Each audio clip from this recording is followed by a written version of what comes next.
And there has been requests by listeners and my clients, they're women, to have more help about identifying what their problems are and how they can move forward in their investment life. So Darren has heard those questions, and he has moved to empower women, especially widows, navigate their lives going forward on this show.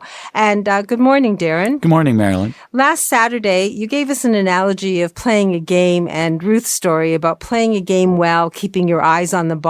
And then when you want to take your eyes off the ball, getting a team to help you so that you can actually relax and maybe not play so hard. So what do you have for us today? Yeah, we don't want to drop the ball. Even if you don't want to be in charge of keeping it in the air, don't drop the ball. Well, today we're going to talk about, other than the fact that it is turning to fall, that there are a lot of catchy phrases out there about the power of planning, like one that you've said many times, Marilyn. It's never too early. It's never too late to plan. One of my favorites is failing to plan is like planning to fail. The fact is that solid research has proven the probability of achieving a desired outcome is increased significantly if planning is involved. And I've spent the last 32 years creating plans for people to help them make their dreams come true. Now, me and my team, the Farwell Group, we help women, as you said, who have lost their spouse navigate their journey forward using a unique approach we designed for them. In fact, both of Leslie and I, my colleague Leslie, are enrolled in a course called the Certified Financial Transition Specialist. And that's a course that helps us better understand the emotional side of money. It's something industry hasn't been very good at. We're very good at the numbers, but there's a lot more to money and helping people manage their lives than that. It's about the emotional side. Now, one of my widow clients sent her friend, Debbie, to meet with me. And Debbie arrived at my office at Scotia Plaza at King and Bay in a very professional downtown business outfit. We had a good business handshake. And she sat down and she said, Darren, and she kind of said it like that. She said, Darren, my friend sent me here. She said you helped her a lot with her big picture planning. She's called it total wealth management. So first, I have a vague idea of what that means, but only vague. So what is it? And really, I doubt I need it. Then she paused a bit. And I asked, fair enough, Debbie. In fact, lots of people don't know what total wealth management is, even plenty of people in the investment business. So I'll definitely tackle that one for you. However, given what you've said, I got to ask, what caused you to take the time and energy to come down and sit with me? So Debbie said, I'm 68 years old. I have 2 adult children, and my husband died in August of 2017.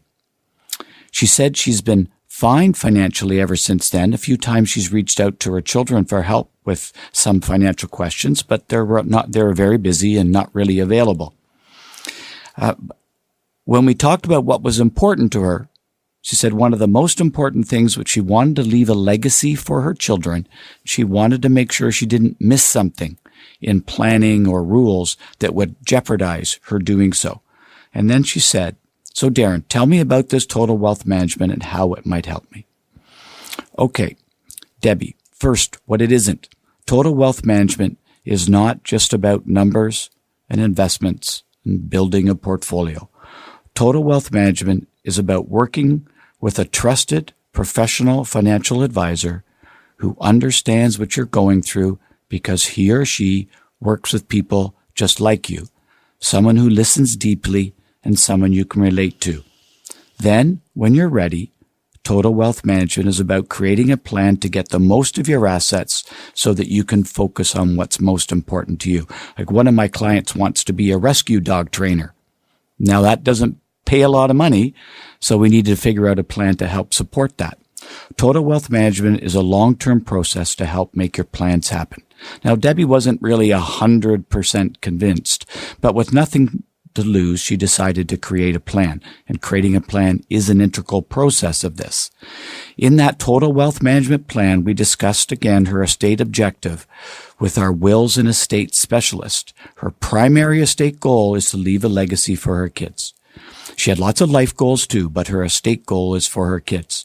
However, in reviewing her total wealth management plan, there were two areas that particularly jeopardized that legacy. She didn't have a living power of attorney. So if, for some reason, she'd become incapacitated while alive, that could cause a lot of trouble and certainly could jeopardize. It was a recipe for disaster, really, if you don't have a proper living power of attorney.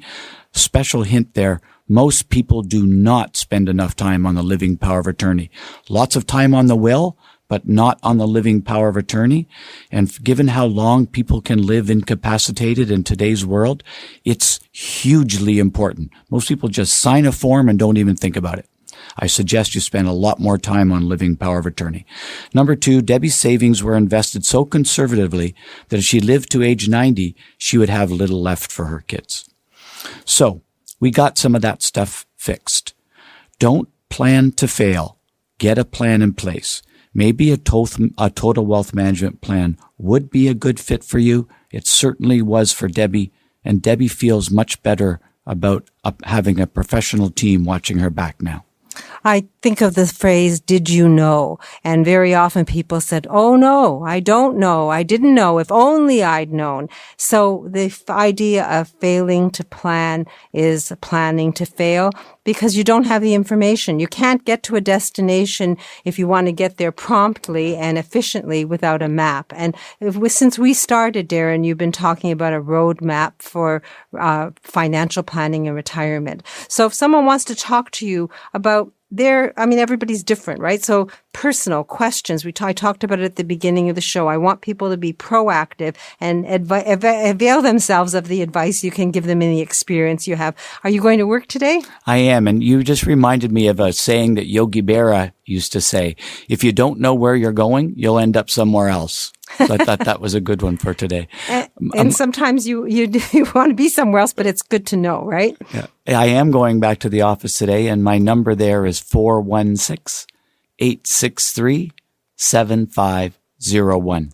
Yeah, sometimes the game of life doesn't involve how much money you're going to make, but you want to be able to play. We're taking your analogy from last week. So if someone has a bucket list and the goals they have involve helping others and working, but not giving them the cash they need, then having a plan could give them capture the shortfall, right? Well, there's almost nobody for whom a plan wouldn't be a good idea.